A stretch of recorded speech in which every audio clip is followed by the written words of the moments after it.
Good morning. We continue our sermon series in the season of Epiphany and the Gospel of Matthew.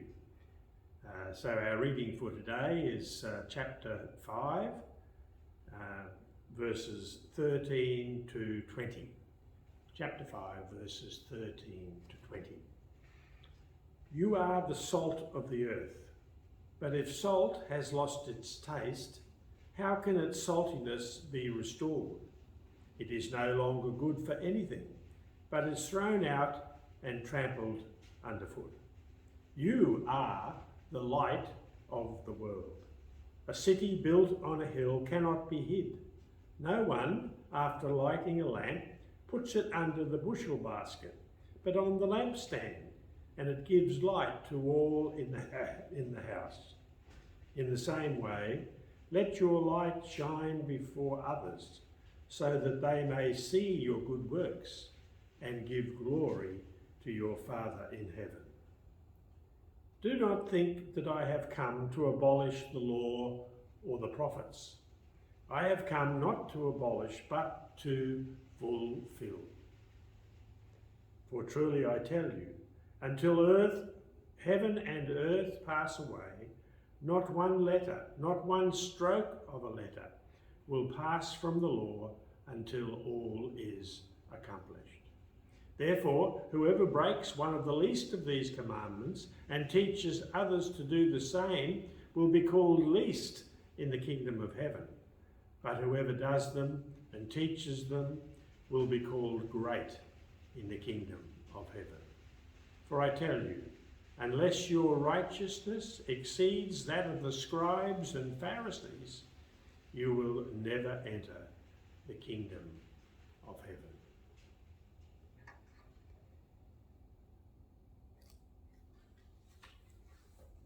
Every tiny sliver of light is noticeable in the darkness. That's what I think about when I read Matthew 5:13 to 16. To truly understand this teaching, we need to understand what came before it. Jesus had just finished teaching his followers that in God's kingdom, the poor in spirit, the mourners, the meek, the pure of heart, the peacemakers are close to God. And then in verses 10 to 12, Jesus says, "Blessed are those who are persecuted because of righteousness, for theirs is the kingdom of heaven. Blessed are you when people insult you, persecute you, and falsely say all kinds of evil things against you because of me. Rejoice and be glad, because great is your reward in heaven.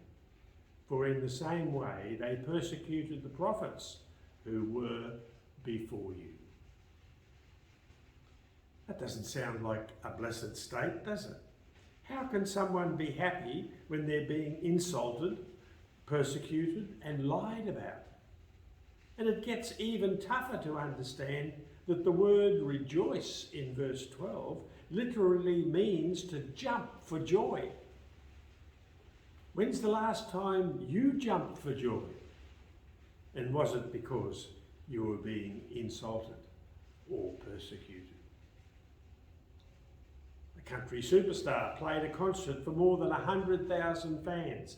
His fans' dancing was so enthusiastic, it registered a small earthquake on the local seismograph. There are plenty of things that might get us to jump for joy. However, persecution isn't usually one of those things. Why would Jesus tell us to do something so strange?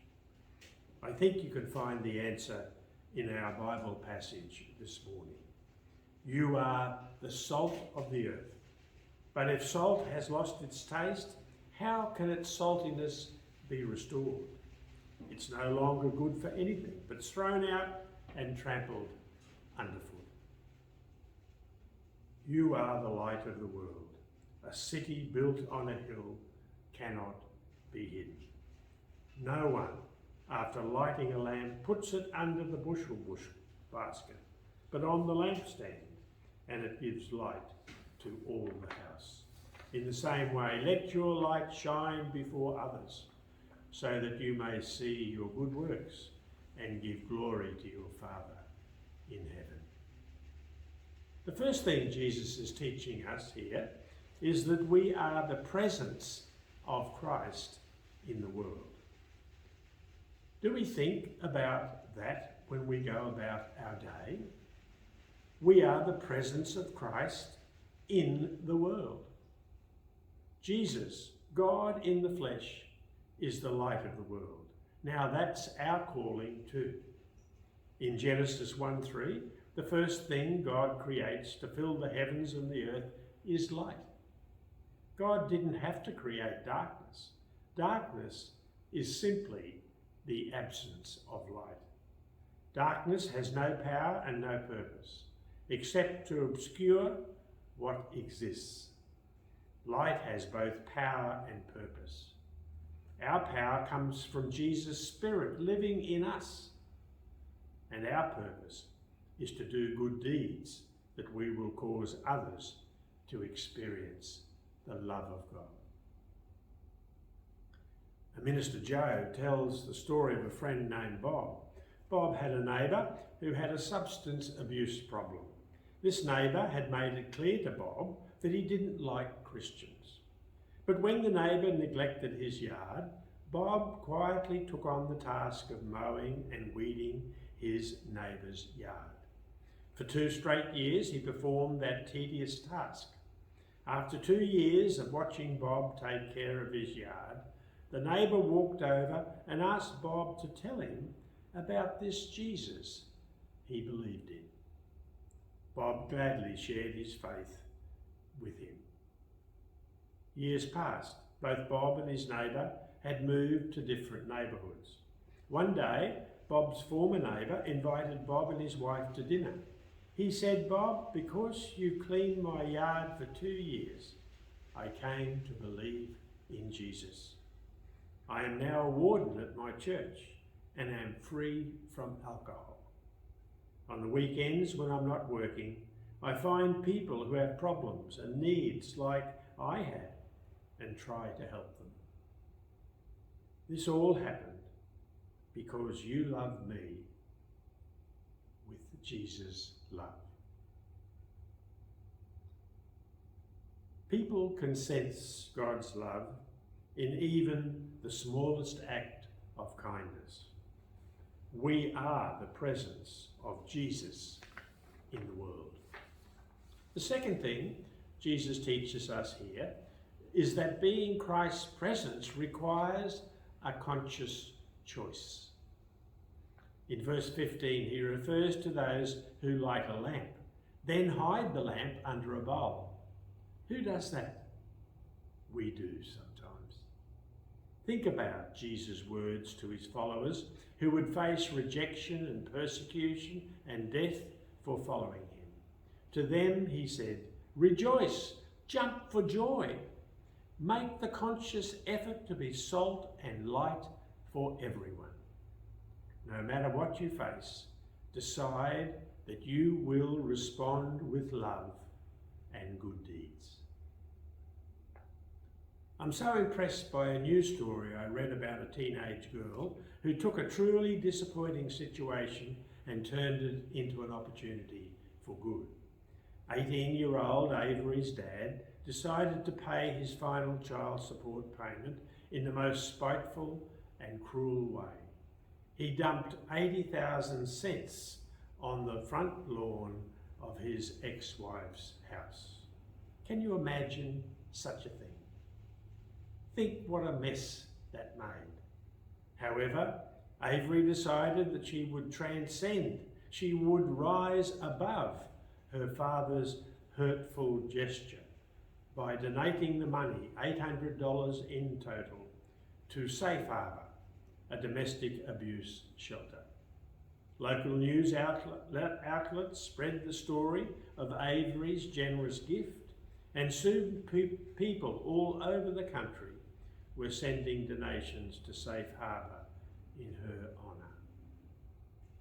I can't imagine the pain Avery experienced when her father acted in such a cruel and petty manner towards her.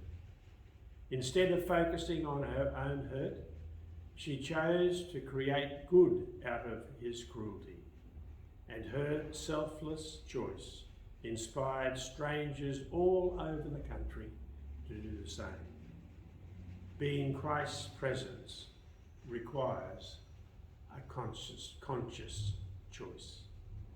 And the final thing Jesus teaches us here is that when we make a conscious choice to be the presence of Christ, no matter what our circumstances, our light will spread further than we can possibly imagine. A 15-year-old, Becca of New Brunswick, Canada, was diagnosed with cancer. She underwent an intensive course of treatment, but Becca's doctor told her that her cancer was terminal. They gave her 3 to 6 months to live.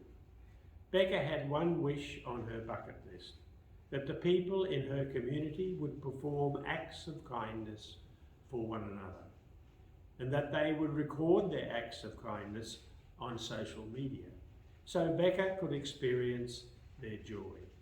She suggested they post their good deeds to the hashtag Becca Told Me Too.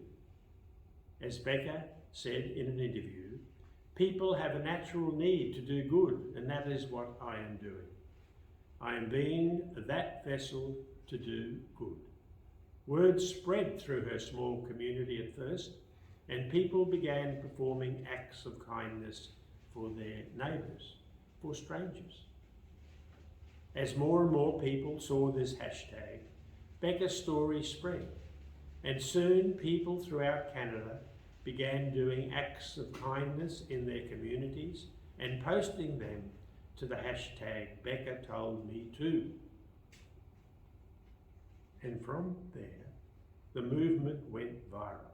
It spread to the US, to Australia, to Japan, and the mayor of Becca's hometown of Riverview, New Brunswick, said, "It touched our town, it touched our province, it touched the world." Becca's parents said reading the online posts about people's good deeds gave her strength and encouragement. She outlived her doctor's original prognosis, passing away at age 18. Becca's father, Darren, posted to Facebook after her death, "You gave her hope that all the good and bad of the past 3 years had a meaning, even at times when that was hard to see." We pray hashtag Becca Told Me To will live on. Keep her dream alive, and our beloved Becca will live forever. Be kind.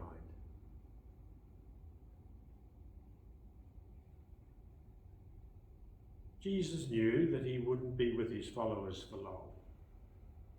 And so he's telling them in this passage, keep my dream alive. I am the light of the world. And now it's your turn to be the light too. Take my presence with you wherever you go. Make a conscious choice to do good, no matter what your circumstances.